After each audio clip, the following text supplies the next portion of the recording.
So, dear student, today we are going to learn very important topic in mechanical engineering, which is known as the bearing. Bearing means what? You must learn about the bearing. Okay, there are different type of bearing, but the basic or introductory part of the bearing is what? Here you can see a bear. Okay, here is a bear, and here in this case it is a ring. The ring which bear or which bear the load of shaft. This is your shaft, student. Okay, this is a shaft, this is motor, and this is connection. We give the electrical connection to the motor, and that motor rotates this motor shaft. If motor shaft is too long, okay, then due to weight of this motor shaft or whatever we coupled on this motor shaft, gear, coupling, which we have learned in previous lecture, due to that weight it get bent. Okay, it get bent, and if this shaft get bent, then it will not work properly. So to support this end, here is one attachment is there, that is known as the bearing. Here in this case you can see in isometric view. Here I have drawn the motor with electrical supply, and this is your shaft, just like this. Okay, this is your shaft, and this is the system, or this is the equipment which support the end of the shaft at this end. So bend of this shaft will be avoided, or it will bear the weight of this shaft here at this end. And to attach this system to the machine table, here is a nut bolt arrangement. So this is the equipment which bear the weight or load on a shaft. So that is why it is known as a bearing, student. Okay. So student, as we told, this is your shaft, suppose, and if it has a long length, suppose. Okay. So automatically it will rotate outside. Okay. Due to this outside rotation, what happens? This end will not be fixed.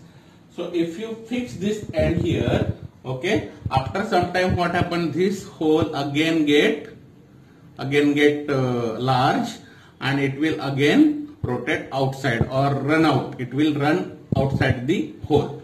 So to avoid this shape, or to avoid this disadvantage, we have to modify this solid bearing. And what we have done, what engineer has done, engineer added bush inside this solid body. शुरू में क्या होता था, जैसे अपन ने देखा यहाँ पे मोटर है, मोटर के सेकंड एंड पे यहाँ पे एक होल बना के एक ब्लॉक रख दिया, जिसको अपन सॉलिड बेरिंग बोलते हैं. पर सॉलिड बेरिंग में जब शाफ्ट डाला और ये रोटेट होने लगा, तो कुछ दिनों बाद क्या होता है, ये होल भी बड़ा हो जाता है, स्टूडेंट. और बड़ा होने के कारण फिर भी ये होल जो है या शाफ्ट है, ये ऑब्लॉन्ग या ऐसे आउटसाइड घूमने लगता है. उसके कारण इसका प्रॉपर रिजल्ट अपने को इस एंड पे नहीं मिलता है. तो to avoid that what happen, engineer use the bush. ये बुश यूज करने के कारण ये पूरा बॉडी मुझे फेंकने की जरूरत नहीं है. ये पूरा बॉडी में मेरा वेस्टेज नहीं जा रहा. अभी क्या होता है, ये बुश को खराब करेगा तो आई कैन चेंज दैट और I can replace that Bush. Okay, तो बुश रिप्लेस करने से क्या होता है कि बॉडी बचेगा. तो मैं सेकंड बुश डाल दिया, तो फिर से मैं बेरिंग को यूज कर सकता हूं. तो this type of bearing is known as a bush bearing, student. पर उसके बाद भी क्या हुआ कि बुश का भी खर्चा कंपनी को ज्यादा लगता है. तो उसने क्या किया, फिर दिमाग लगाने के लिए बोला इंजीनियर लोगों को. तो इंजीनियर ने क्या किया, फिर ये जो बुश है, बुश के दो पार्ट कर दिए. और दो पार्ट करने के बाद क्या हुआ, ऊपर का पार्ट और नीचे का पार्ट, ऐसे दो बुश. ओके, दो बुश लगा दिए. तो दो बुश लगाने के बाद फिर से ये शाफ्ट इसमें डाला और उसको घुमाने लगे. तो क्या हुआ, एक कौन सा तो भी पार्ट, ऊपर का या नीचे का पार्ट डैमेज हुआ, या कुछ दिनों बाद वियर आउट हो गया. तो अपना खर्चा क्या हो गया, हाफ हो गया. मतलब ऊपर का पार्ट मैं चेंज कर सकता हूं और नीचे का वैसे ही वैसे रखेंगे, या ऊपर का या नीचे का ऐसे. तो रिप्लेसमेंट मेरा बच गया और खर्चा फिर से कम हो गया. फिर भी यहाँ पे क्या होता था, ये जो शाफ्ट का इनर पोर्शन है, वो बुश का इनर पोर्शन है, उसके साथ ये शाफ्ट जो है उसके साथ फ्रिक्शन कर ही रहा है. ओके, फ्रिक्शन करने के कारण क्या होता है, मोटर को जितना भी पावर मैंने दिया है उतना पावर सेकंड एंड पे नहीं पहुंचता है। यहाँ पे यदि 100 पावर दिया है तो यहाँ पे मुझे 100 पावर नहीं मिल रहा, मतलब क्या, मशीन की इफिशियंसी मेरी कम हो रही है। तो मशीन की इफिशियंसी कम होना मतलब क्या, पावर का लॉस है, कंपनी का लॉस है। तो उसके लिए इसका इफिशियंसी कम करने के लिए या इसका इफिशियंसी बढ़ाने के लिए 100% लाने के लिए मुझे क्या करना पड़ता है, ये फ्रिक्शन मुझे अवॉइड करना है जो कि ये बुश के कारण हो रहा है। तो उसके बाद उन्होंने इस पे और एक डिजाइन शुरू किया या नया डिजाइन बनाया, तो उसको बोलते हैं बच्चा प्लमर ब्लॉक। तो प्लमर ब्लॉक में क्या होता है स्टूडेंट, यही सेम बॉडी है, बुश का ही बॉडी, पर इसको बीच से ऐसे काट दिया है। देखो यहाँ पे ऐसे कट करके इसके दो पार्ट किए, ऊपर के पार्ट को बोलता है कैप, नीचे का जो मेन पार्ट है उसको बोलता है बॉडी। ओके, और ये जो बुश है स्टूडेंट, बुश को भी दो पार्ट में मतलब यहाँ पे स्प्लिट करके रखा है।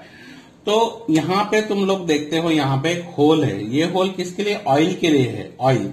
यहाँ से जब शाफ्ट ऐसे इंसर्ट हो जाएंगे, ये शाफ्ट इसके अंदर इंसर्ट हो गया, मशीन का शाफ्ट या मोटर का शाफ्ट, तो ये नीचे का बॉडी है, नीचे के बॉडी पे ऐसे लग जाएगा और कैप ऊपर से ऐसे आ जाएगा। और यहाँ पे देखो स्टूडेंट, जो सेंटर लाइन निकाला है ये किसके लिए है, यहाँ पे क्या बैठेगा, nut and bolt. Nut and bolt बैठने के बाद ये बॉडी फिक्स हो जाएगा। तो इस टाइप के स्ट्रक्चर को बोलते हैं student plummer block. This is very very useful in industry.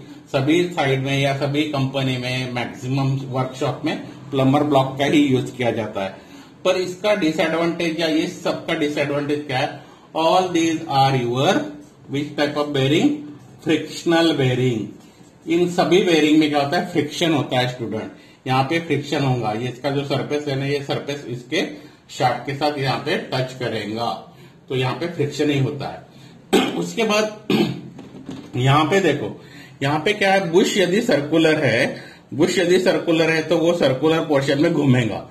वो घूमने के कारण क्या होता है, बुश बॉडी को डैमेज करेगा, तो वो डैमेज नहीं करना चाहिए। इसलिए बुश का जो आउटर पोर्शन ये कभी ऑक्टागोनल करते हैं, रेक्टेंगुलर करते हैं या हेक्सागोनल करने से क्या होता है, अंदर का शेप तो सर्कुलर रहेगा पर बाहर का शेप ऑक्टागोनल या स्क्वायर करने के कारण क्या होता है, बुश की बॉडी लॉक हो जाती है। तो इसको बोलते हैं prevention of rotation of braces. Braces बोले तो बुश का रोटेशन न हो बॉडी में, या बुश का उसके अंदर बुश घूम न जाए, इसलिए उसको अटैचमेंट किया है ऑक्टागोनल या रेक्टेंगुलर या स्क्वायर शेप में। तो उसको बोलते हैं prevention of rotation of braces. Okay, so this is very very important topic student.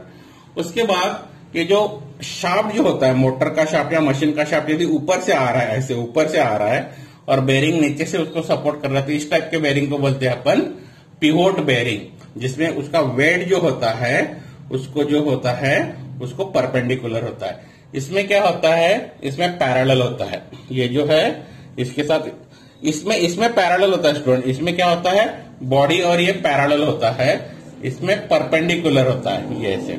Okay, इसका एक्सिस जो होता है ना, एक्सिस को इसका वेट परपेंडिकुलर होता है और इसका वेट इसको पैरेलल होता है। तो पैरेलल जिसमें होता है उसको पिवोट बेरिंग बोलते हैं और जिसमें परपेंडिकुलर होता है उसको जर्नल बेरिंग बोलते हैं। और यहाँ पे थ्रस्ट बेरिंग करके है। थ्रस्ट बेरिंग में क्या होता है, दोनों का कॉम्बिनेशन है, पिवोट का और जर्नल का, मतलब परपेंडिकुलर भी है पैरेलल भी है। तो उसको अवॉइड करने के लिए यहाँ पे कॉलर रखा है। तो कॉलर क्या करता है, आने वाला जो वेट है या आने वाला जो लोड है वो खुद के ऊपर ले लेता है। थ्रस्ट जो है, थ्रस्ट खुद में वो ये कर लेता है, एब्सॉर्ब कर लेता है। इसलिए this type of bearing known as the thrust bearing student. Okay, पर इसी में ये सभी इसमें देखने वाली या इंपॉर्टेंट बात क्या है, all these are frictional bearing. इसमें ऑयल डालो, कुछ डालो, फिर भी पावर लॉस होने वाला ही है। तो ये था तुम्हारा फ्रिक्शनल बेरिंग का टॉपिक।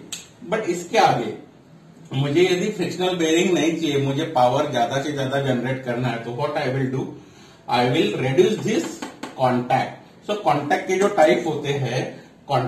टाइप होते हैं, सपोज मेरे पास स्क्वायर शेप है, तो स्क्वायर शेप में ज्यादा से ज्यादा सरफेस कॉन्टैक्ट होता है। उसके बाद मैं यदि रोलर शेप लेता हूं, तो इसमें एक लाइन कॉन्टैक्ट होता है, लाइन कॉन्टैक्ट। और यहाँ पे यदि मैं बॉल लेता हूं तो बॉल में होता है पॉइंट कॉन्टैक्ट। जितना ज्यादा कॉन्टैक्ट रहेगा स्टूडेंट, उतना ज्यादा फ्रिक्शन रहेगा। तो यहाँ पे फ्रिक्शन ज्यादा है, इसमें कम है, और इसमें सबसे कम है क्योंकि पॉइंट कांटेक्ट है। तो इसी का यूज करके, पॉइंट कांटेक्ट का यूज करके अगला जो टॉपिक है जो अपना एंटी फ्रिक्शनल बेरिंग है, उसमें अपन बॉल बेरिंग पढ़ने वाले हैं या रोलर बेरिंग पढ़ने वाले हैं, जिसमें अपन पूरा का पूरा कांटेक्ट जो है उसको रिड्यूस कर रहे हैं। Okay student, so this is your lecture regarding frictional bearing. Okay, so here we will stop.